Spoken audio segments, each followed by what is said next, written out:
Hi, everyone. Harry here to talk about some of the public commentary now being offered by Justices Brett Kavanaugh and Amy Coney Barrett, and the implicit rebuke of some of that offered in the actual dissenting opinion of Sotomayor this week from the court's decision permitting what seems like a form of racial profiling to go forward. All right, look, on rare occasions, there are accepted avenues for justices to make public statements. And so it's not the mere fact of them that is eyebrow raising. Amy Coney Barrett has a new book. And when new books come out, they, like with other authors, they try to publicize them in a decorous kind of way, and that's what she's doing.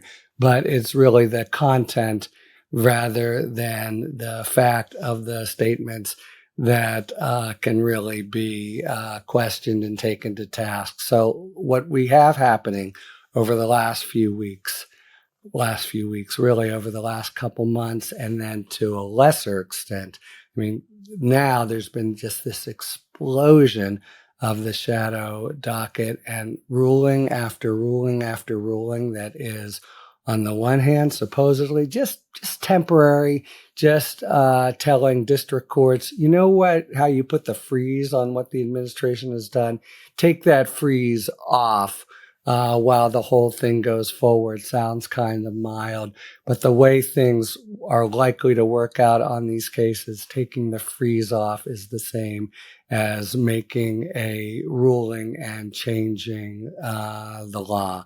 But you have two kinds of really serious pushback, one more quiet by its nature and one more express. The quiet one is you have really this remarkable, I've never seen the like of it, kind of demonstration of many district court judges who are saying as to these shadow docket rulings, what the hell?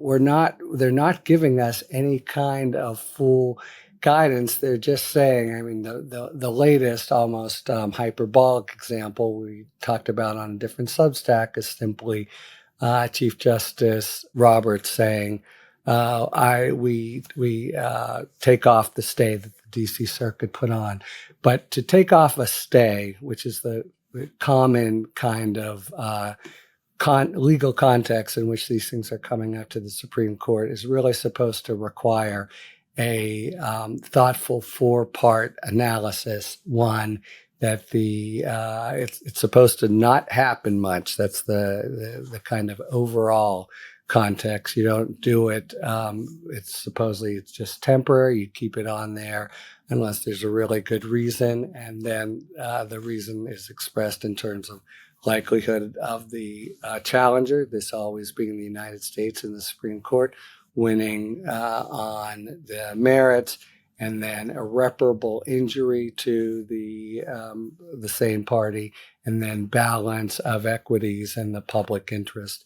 And really, we've had a series of cases in which the court at best has given very short shrift to all the other factors other than likelihood of success, and in particular, as the increasingly frustrated progressive justices have said, the analysis about irreparable injury to the United States has been really threadbare. They just say, well, not having the law enforced, that's a terrible injury. But I mean, really, that goes with the territory.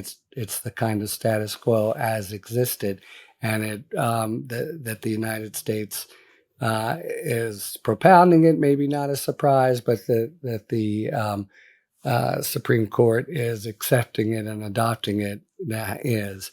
Okay, but we have these, I'll get to Sotomayor again in a moment, but we have basically Amy Coney Barrett in her public pronouncements on this new book saying, I would like the Americans to trust the institution of the court and know that it operates with integrity.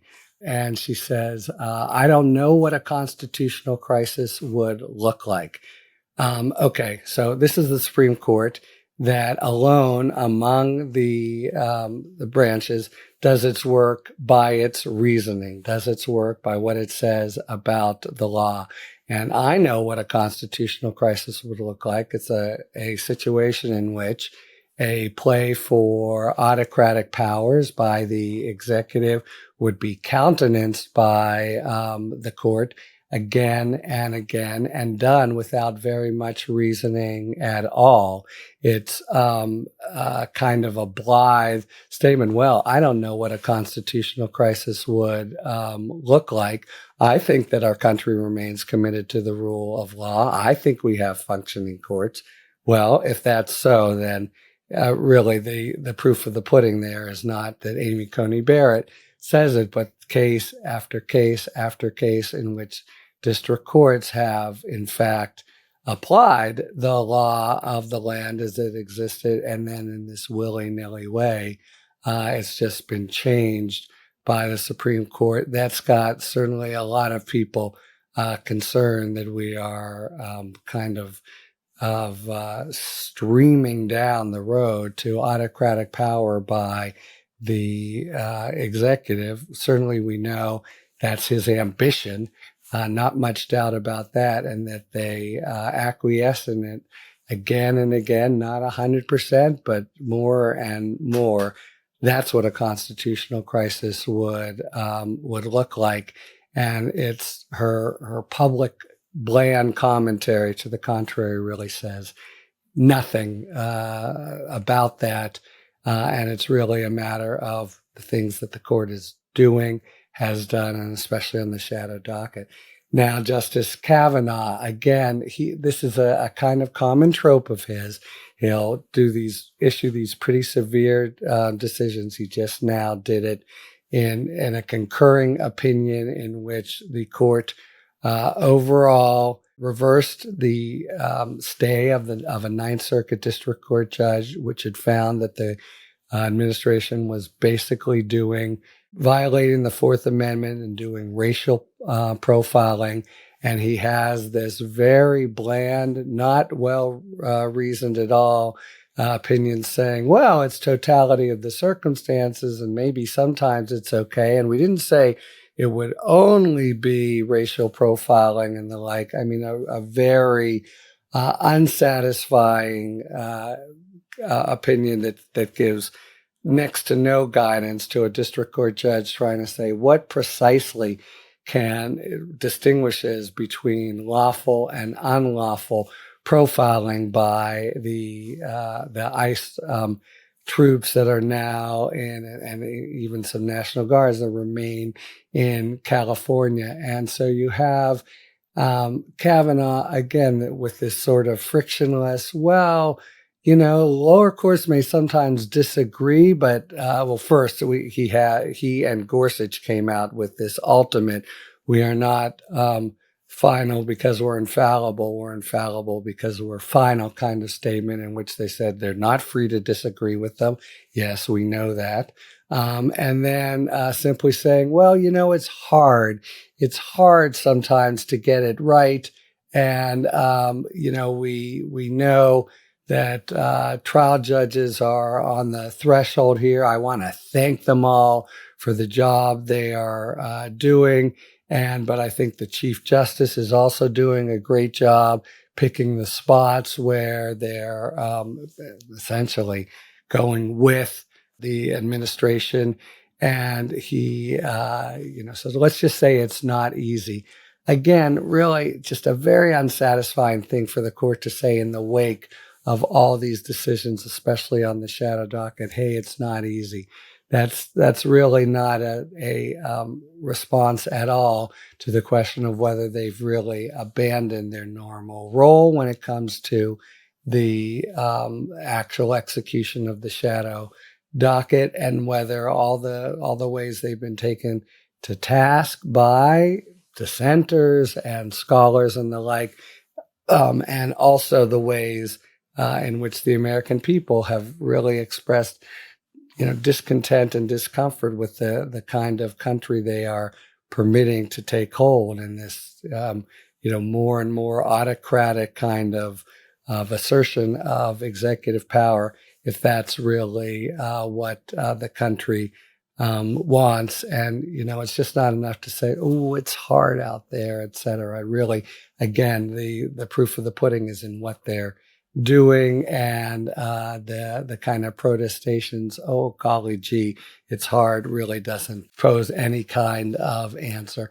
And just to that, I wanted to add another sort of scathing dissent by Justice Sotomayor in this case out of California, in which he'd said, look, we have a district court who said and made all these findings based on a mountain of evidence. That was the word that the district court used, that the U.S. was going in and making these stops based only on the language of the people, their appearance, the kind of job they're going for. But those are things that apply widespread to all kinds of folks across the board. That's expressly what the court said would violate the Fourth Amendment, to try to you can't use factors that really could describe all kinds of people who are lawfully here. And without sort of countering that at all, the court just gives, and this is Kavanaugh's concurrence, a kind of a bland, well, maybe there are other things too, and it's really important, immigration matters, et cetera, that just is completely non-responsive to the Fourth Amendment violations that the district court found and the Court of Appeals didn't disturb. So, you have Sotomayor making really concrete, here's what we're doing wrong. What's your answer to that? And I think the answer in the Kavanaugh concurrence is really unsatisfactory. But that's a kind of now ongoing crisis in the Supreme Court, where you're really seeing lower court judges whisper about their dissatisfaction, a lot of commentators, and then some of the justices themselves in the actual opinions, but are really, calling out what is of late, distressingly increasingly common use of the shadow docket to effectuate Trump's use of really outsized executive power in a way that really is changing and deeply diminishing the sort of checks and balances that have been in place from the start, and that really give the prospect of a kind of autocratic power. And I'll just close with this point, that he might use, we should expect him to use, above all, to try to mess with the upcoming elections. And that would be both the blueprint of other autocrats, but also a potential, complete demolition job that we saw him attempt in 2020 and 2021. And he could now try under the tissue coverage of the law if the Supreme Court countenances it. So it's a rough spot we're in, and I think the blandishments of both Kavanaugh and Barrett do very little to kind of reassure that all is well in Washington and government. Talk to you later. Thanks for tuning in. If you enjoyed this video and other Talking Feds content, please take a second to like and subscribe. Talk to you later.